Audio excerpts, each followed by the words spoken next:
আমরা যারা নিজেদের অবস্থান নিয়ে খুশি না, সবসময় ভবিষ্যতের চিন্তায়, হতাশা আর দুঃখে ডুবে থাকি, এই ভিডিওটি তাদের জন্য। দেখুন, এদের কিছুই নেই। থাকার জায়গা বলতে শুধু নিচের মাটি আর উপরে আকাশ। এদের নেই ভবিষ্যতের কোনো স্বপ্ন,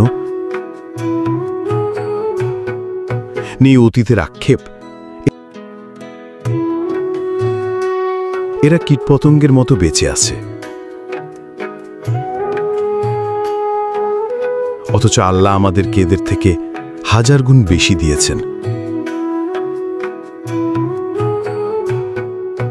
অগণিত নিয়ামত দান করেছেন,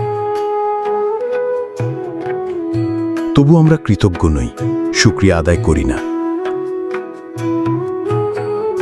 আমরা অসন্তুষ্ট থাকি, কারণ আমরা অকৃতজ্ঞ।